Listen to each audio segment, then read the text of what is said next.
bit of a journey for me in knowing the Holy Spirit is actually in my journey of getting to America. I've shared this a couple of times now, but it was not something that I'd really tell many people. I'd had a journey with flying. I've been to America before. I've flown a number of different places. But it's been a bit of a journey in the last 13 years because of some interesting encounters and just some different things that would happen. I'm a person who kind of runs at fear. I kind of like, no, I'm having this is getting, we're getting breakthrough in this. So I was like, no, I'm going to book some more flights and we're going to overcome this. And sometimes, we can get some idea of what tools that we have and how we think we should have the breakthrough. And the Lord was actually not asking me to do that. He was actually wanting to heal my heart and bring some breakthrough into who I was. But here I am like running at something. And I kept on running, and it kind of broke something in me where I had this extreme fear experiences that I couldn't even look at a photo of an airplane without my body responding.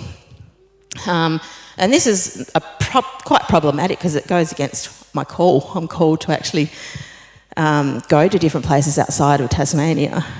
And it's what I want to do as well. And so, anyway, I've been on a journey since 2020 of just receiving the Lord's love and just knowing Him, because I knew it was something I had to overcome, but I didn't really necessarily know how to do it. And I was like, Lord, do I need to get therapy? And I looked into all things, and I'm so for therapy, but I'm just so for what God's saying to do in that moment. So if He said to do therapy, I would have been straight in there. But for me, He's like, no, I'm going to take you on a journey of knowing me. And so, yeah, I found out about 3 months before going to America that I was going to America because the Lord made it really, really clear. And I'm like, I haven't even flown to Melbourne, a 1 hour flight.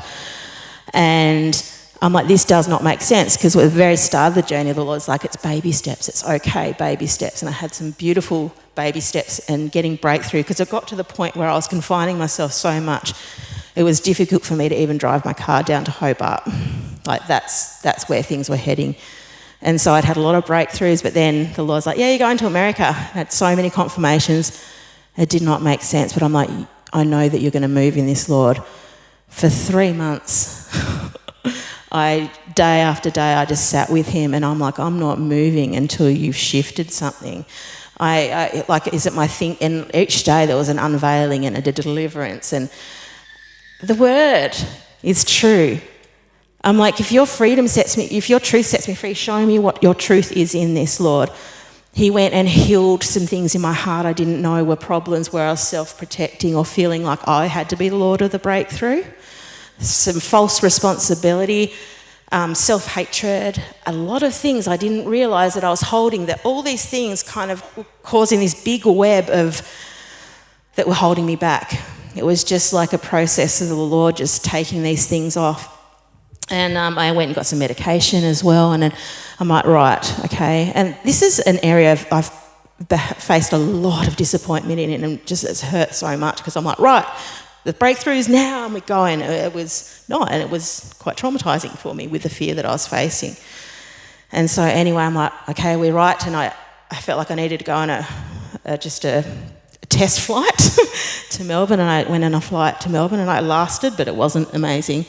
And I came back and I'm like, I can't do this, Lord. I literally was crying every day for like 3 months, because this was so excruciating, the thought of having to do this. But I knew the promises were on the other side, that I wanted more than anything, and I knew the Lord was going to come through at some point, but from where I was at, it was really hard to see it. And I had a dream, where the Lord, I had this deep sense of presence, and I was on a plane. And I woke up and the Lord's like, that's your destiny. And I'm like, okay. Because I'd actually had about 8 years of a reoccurring nightmare, a lot of nights, about this situation, that actually that's the reason why I was so fearful, because of these reinforced nightmares. So I was really like, Lord, what do I do with this, I didn't really step into my authority, I realised, because I just let those things happen. I could have stood on that and actually prayed against it, but I just accepted it. And the Lord just showed me so much about the way I really was feeling like there's certain things, I've done that wrong, so I deserve this. Like there's some punishment, there's some things that the Lord was breaking off in this process, which was just incredible. And anyway, it came to, I had my visa appointment booked, and okay, like if I don't make this flight, I'm not going to be going to America. And I'd already invested a lot of money into this trip as well. And it was like 2 days before, and I'm like, I got nothing, Lord. I don't know what to do. And he's like, I just don't feel enough. And he's like, you're not enough without me. And I'm like, he's like, just hand me over your 2 fish and your 5 loaves and I'll feed the multitudes. Like, use this as an analogy that I was trying to feed the multitudes in my own strength, in my own control, and in how I thought the Lord was supposed to move and how it was supposed to be. And so I ended up just handing, prophetically handing my 2 fish and 5 loaves. And he's like, just let me encounter you. Let me be Lord of the breakthrough. And I had these encounters for about a day or 2 where just things were just being delivered supernaturally. I went on my flight to Melbourne, peaceful. The thing is, I'd get to a place and then I'd feel trapped and everything was fine. I'm like, I just am so amazed at what is possible just through surrender to him. And honestly, I disqualified myself so much. Oh, maybe I should have done this or I should have done that, and all this stuff about me. And it's like, actually, from him, through him, and to him are all things. Like, I got nothing. Apart from him, I can do nothing other than surrender. And so I ended up going on my flight to America, and it's honestly like it was my dream to go back for so many years, to be able to be there and then have my flight back and be fine. And this process just broke off all this self-protection, all this garbage that I was thinking about myself and thinking about others, that I just come back a totally different person, obviously receiving a lot of breakthrough over there as well. But the reason why I'm sharing this is because I just feel the Lord's going to release some freedom to people.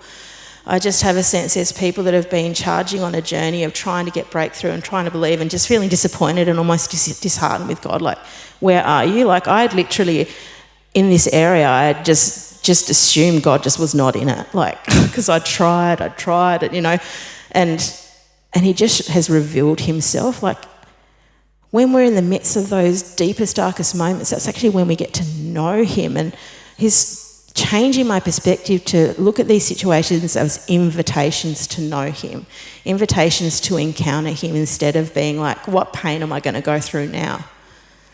And I love the fact that he laughs at the plans of the enemies, and I just want that to be my response. It's not there yet, but it's certainly closer than what it was before. Another thing I just feel to share is about being real before the Lord. Peter was quite real before the Lord when he encountered him, and he was even asking about, there's certain things he was asking Jesus about, like how they're going to die, and they're like, how's John going to die? Just those sort of things that he probably wouldn't have said before, but he was just being really real with where his heart is at. And I just feel like sometimes I would, especially in the areas where I had fear, I'd try and control it. I feel like I needed to be a certain person in front of the Lord for it. And the Lord's like, we just let go of that strength. I'll be like, okay, sometimes be like, right, I'm an overcomer, I'm this and I'm that. And this is how I was approaching the whole flying situation. And the Lord's just like, he just wants to know our heart and our brokenness before him. Because in our weakness, his power is perfected. And I also have a sense that today, we're talking about sin before, and I have had a history of addictions, of a number of different things. We only sin because we've believed a lie, because his truth sets us free. So it's on that journey. Like, I didn't have straight away breakthroughs and things. I was an alcoholic, I was a pothead, a number of things that I've entered into that God has set me free from. Not by my striving, not by my bashing myself into getting free, shaming myself into it. It was actually through knowing him. And generally we're just trying to fill a hole in our heart that is only designed for him to fill with these things. And we all do that, even with idols, with things that we place thinking that's actually going to fulfill us. But our true pleasure is actually found in the Lord, because that's how he's designed us to be. Our true pleasure and delight is only found in him. And when you know who he is in you and who you are in him, you don't want to be anyone else. And you just want to say yes to him in this whole full surrender, just like Peter did. And that's what's happened with me in this journey of just being like, I just I've generally gone on this journey of being quite surrendered, but there's certain areas that I hadn't surrendered. And I feel that we all have those things. We don't know other people's journeys, what's going on deep down inside. And Jesus only cares about our hearts. It's all he's worried about. We can do great exploits and not even know him.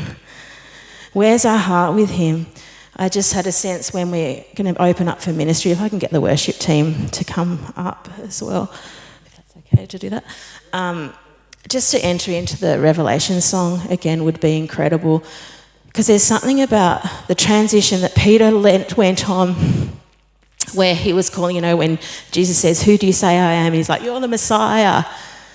And then you get him when Jesus encounters him in John 21, after Jesus has denied him, and he's calling Jesus Lord.